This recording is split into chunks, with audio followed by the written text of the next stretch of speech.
এটার কারণ হচ্ছে আমরা প্রচুর ট্যাক্স এক্সেমশন দিয়েছি এবং ট্যাক্স কালেকশনের যে সিস্টেমটা খুব ইনএফিশিয়েন্ট ছিল। তো চিফ অ্যাডভাইজারের নেতৃত্বে ইন্টারিম গভর্নমেন্ট এই জায়গাটায় খুব ফোকাস দিয়েছেন, সেই আলোকেই কিন্তু এনবিআর কে দুভাগ করা হয়েছে।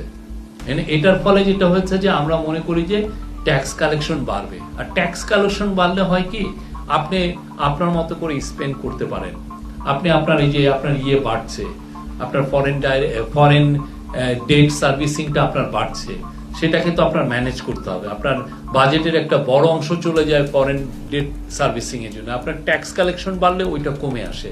তা আমাদের দেশে আমরা এই সোশ্যাল স্পেন্ডিংটা বাড়াইতে পারতেছি না। এটার মূল কারণ হচ্ছে আমরা তো ট্যাক্স বেশি কালেক্ট করতে পারি না।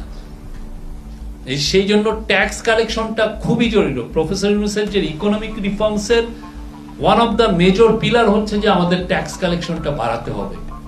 সেটা তো পারা যাচ্ছে না, এখন অনেকে এটাকে প্রোটেস্ট করছেন, কিন্তু এইটা কতটা ভাইটাল, এটা ছাড়া বাংলাদেশে সত্যিকার অর্থে ডেভেলপমেন্ট স্পেন্ডিং আপনি করতে পারবেন না। যে 3 মাসের মধ্যেও তারা এসে শেয়ার মার্কেটের কি কি করণীয় সেটা তারা বলবেন এবং সেই অনুযায়ী খুব দ্রুত অ্যাকশন নেওয়া হবে।